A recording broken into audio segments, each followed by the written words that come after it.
nobody wins when the family. This morning on Old Heizer's on Old Hammond, she did not survive. Investigators say fire. Fam, some stories remind you why people say be careful what you ask for. Over the weekend, a young woman lost her life in one of the most tragic ways imaginable. At first, she was reported missing, and when she was found, it was on the side of the highway with multiple stab wounds. But the moment investigators dug deeper, one thing became painfully clear. This young woman had done everything humanly possible to protect herself. Not one, not two, not three, not even 4 or 5, but 6, fam. That's right, 6 out-of-state restraining orders. A devastating example of a man who simply couldn't move on. But it raises a bigger question we don't talk about enough, honestly. What happens when you follow every step they tell you, every legal route, every safety measure, and it still isn't enough? Even in this case, though, which we'll later check out, this woman went to social media and asked God for a certain type of man. It still wasn't the man she thought. And even after exhausting every resource she could,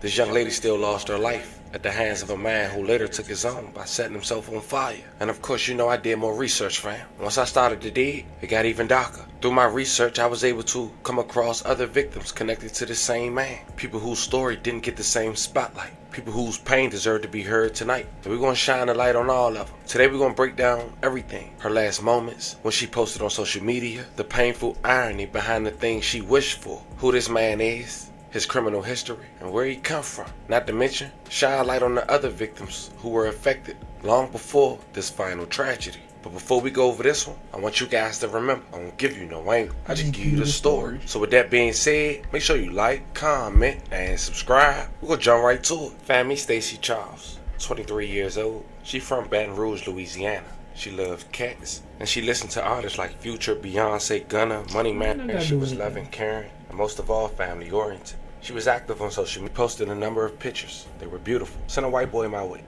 Not sure how, but she quickly linked up with the guy identified as Stephen Henrich Jr., a white man that had a thing for allegedly putting his hands on women. Now, this a man back in September of 2024 had a criminal complaint filed against him and a restraining order on not only him, but his dad and his mother by a woman identified as Somalia Clark. I tried to look up the complaint, but unfortunately it was locked. But we'll later hear from a woman who spoke up against this around the same time, and we might have identified the two without even knowing. But now we got an idea on who this man is and how we give it up according to the public view. Not aware of how Stephen give it up, Stacey gave Stephen a chance. And in earlier 2025, they would kick it off, start a relationship, but things quickly went south. Court records show that Stacey filed a restraining order on October 6, 2025 to prevent Stephen, well at least try to, from going near Stacey's work or school. In those records, Stacey alleged that Stephen had stalked her, punched her, and threatened her life over the past year.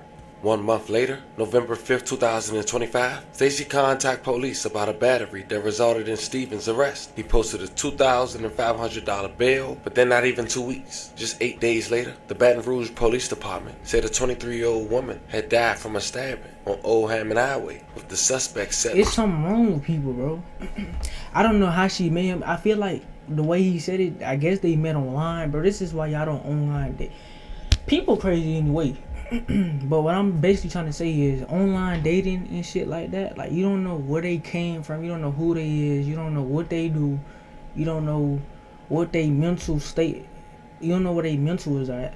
So it's like you risking your life with that shit.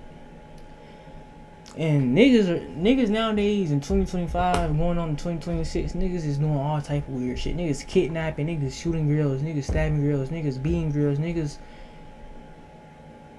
doing everything. It's weird, but y'all gotta be careful to all that online dating shit. Y'all gotta leave that shit out the way. Leave that shit down. Like, teenagers down, people my age down there can't even do that shit.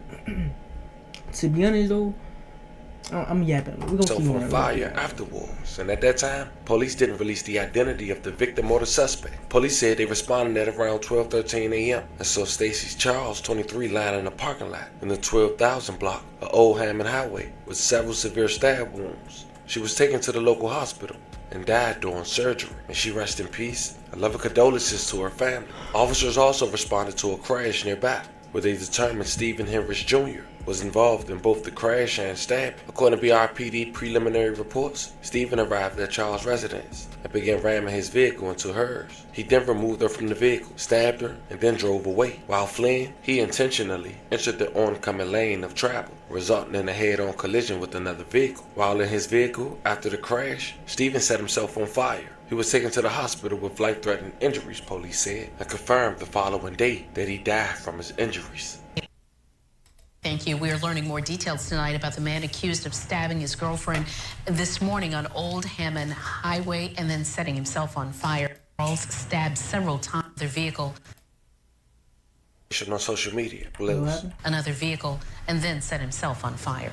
Now at that point, all hell broke loose for people who knew Stacy. It was really upset, and some of them voiced their frustration on social media. One of them hinting that a girl who used to talk to Stephen had called Stacy, or at least confronted her about him, and tried to give her some warnings. Now this made one girl livid. She went on an Instagram page that she made that day and aired out every information she had on Stephen. She wrote, "I probably should have put a jump scare warning. I'm sorry. Trigger warning for the next couple of posts regarding Stacy's story and how severely failed she was. We should all be enraged. Hashtag justice for Stacy's child." The next post was his recent arrest news article. Written on the post, "The system failed the F out of you, and there ain't else to say." The next post, it was a lot, but let me break it down. She wrote, "September 10th of last year, 2024, I posted about the man who has been relentlessly harassing my best friend and me and everyone she associates with. He started the harassment May 30th, 2024. It's been 532 days of non-stop harassment. 532 days of watching my best friend beg the police to do something." She wrote, "Yesterday morning, the same man brutally stabbed and killed a woman he was also harassing, drove his car into ongoing traffic, and tried to kill himself by lighting himself on fire. An innocent woman just lost her life because police have neglected yet another stalking case, and I'm effing devastated." Now, if you zoom in, Another thing you females need to start doing.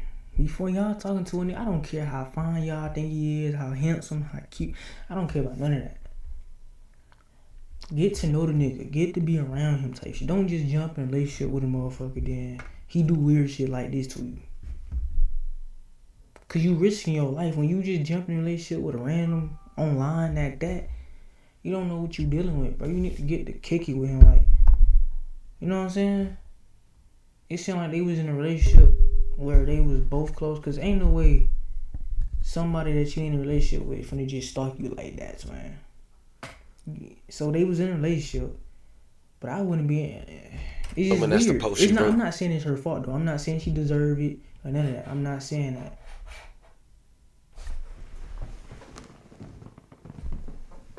Oh my bad. But no, I ain't saying that. Back in 2024. I can't really read it, but she basically saying this is the man who has been aggressively harassing my friend and anyone associated with her every single day for 4 months straight. She then going to talk about then how he was harassing her, making fake pages, calling her job hundreds of times, etc., etc. Now the next post was a post she sent to Stacy herself. Now before we read the message, this is what she had to say on that post. "I took it upon myself to warn Stacy about this man months ago because police were not moving fast enough, and I thought I could do my due diligence by at least letting her and others know. We talked. She had my info to reach out if anything. Showed her the thousands of evidence I had. She ended up reaching out to me a few times about concerning situations regarding him. The most prominent being last week when he flew to Baton Rouge, held her hostage in her home and beat her. He was arrested and let out basically the next day, which we mentioned, for $2,500. Despite being on probation from my friend's case, where he had 13 harassment charges and 1 felony harassment charge." The message wrote, "Hey love, we don't know each other, but the man you're seeing right now has been stalking and harassing me almost every single day since last year. He does the same thing to my best friend. He's moved into my whole family, my job, etc. I've never even met him before, but he used to talk to my friend for a short period of time until he went insane out of nowhere. He's extremely racist, yet he targets black women. I'm literally only messaging you because I don't want to see this happen to yet another black woman. It's literally terrifying. He's been arrested already and still hasn't stopped. He was checked into a mental hospital like last month and came out and still continues. I can send you thousands and thousands of screenshots of proof of everything. Only thing I ask is you don't send him the messages for both of our safety. Just trying to be a girl's girl here." Now the next post, apparently the girl sent Stacy a message and photo after Steven just beat her up on the first week of November before getting arrested. The girl wrote, "Sorry, I got a free second to look at this. Are you okay? And is he still locked up? Do you want me to have his probation officer reach out to you? We need to make sure he's locked up for good. This has gotten beyond out of hand. He's doing the exact thing I warned you he would do, and he really needs to be stopped." The girl said, "Please make your family and friends aware, because I'm nervous. If he gets out, he could do something." She quote, I know, I'm kind of scared also, but they said they're going to call me when he gets released. I hope he doesn't fucking get released. He's violating his probation. He's not even supposed to leave the county." Stacy's response, "Because yesterday, he was saying he's going to go to my job, my parents' house, etc. All type of stuff. He kept trying to get me arrested, but once I got to the hospital, they seen everything, I was let go. Cause what? Tell him P.O. boo." The woman responded, "I did. So if he calls, please answer." And then in the next post she wrote, "It took my friend a whole year of raising absolute hell in the police station just for them to charge him with anything. He got off with a year of probation and mental health checking. That's It's all." so crazy because usually they'll get locked up for some time cause like, look, say if a female go up and she reports you or she call the police on you, whatever, to the police. Usually they take the girl's side, they gonna automatically believe the girl, and then the nigga gonna be locked up for how many, like for a little long time, and he gonna be messed up by it. But I don't know, it feel like it's a race thing, twin. Like New Orleans, bro. I mean, I think she's from Baton Rouge, New Orleans, whichever one. It's a country ass state. It's white people down there too, so they kind of probably took his, I don't know. We have said from the start, nobody is going to do anything until somebody dead. As for me, I couldn't even get any cop to even write up a report. I went to both Queens and Yorktown police. My dad went to Yorktown police. I sent in an effing tip to the FBI. Spoke to the FBI multiple times until they ultimately stopped calling me back. Nobody cared. Our only option was to sue him. So we brought on 3 lawsuits to him to at least make him stop. He didn't. She then wrote, "My dad, who was my lawyer, specifically requested from the judge that I be granted an order of protection through the court since 2 police stations didn't take this seriously. It was denied." He texted my dad saying, "I found your daughter's address. Order still denied." She then posted that text and said every single text was sent from fake texting apps, which is why police couldn't prove it's him. Even with the overwhelming amount of evidence, a search warrant for his phone could have easily been obtained. What you mean every fake So you telling me the police can't track a fake texting out for which phone? Like, I'm trying to basically say is like, say if I download a fake texting out right now and I text one of my exes, they can't track it back on the fake text message on who phone it was on. They can't do that. Technology ain't even that good yet. God damn.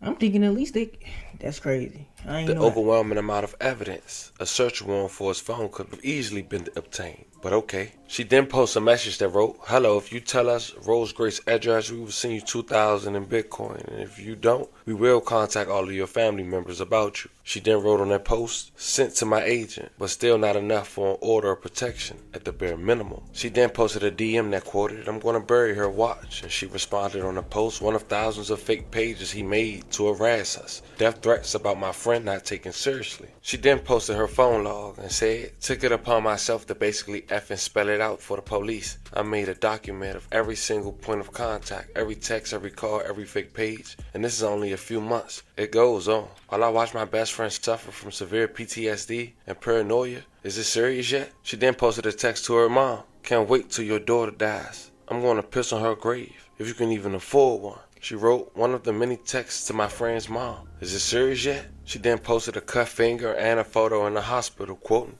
"Is it serious yet?" And then she posted one of the last texts I received from this girl. "Is it effing serious enough now?" I'm assuming from Stacy. She wrote, "The knife I said was missing from out my kitchen. Look, what I found it in the plants in my front door. I 100% believe he would have killed me that night." One of her last venting posts was a picture of Stacy quoting, "We did everything we could. Stacy's blood is on the hands of every law enforcement, every judge, every DA who let him slide. Me and my best friend raised hell so he wouldn't end up doing this to anyone. This could have been me. It could have been my best friend. I'm so sorry, Stacy. We didn't even know each other. I just reached out to try to save her life. Rest in peace." The story was tough to do. Stacy, once again, rest in peace and love and condolences to your family. We send loving prayers to every woman he physically assaulted and abused, not to mention even harassed. It's a crazy thing, man. When you think about it, what more could she have done? Every resource was used, yet and still, it wasn't no stopping him.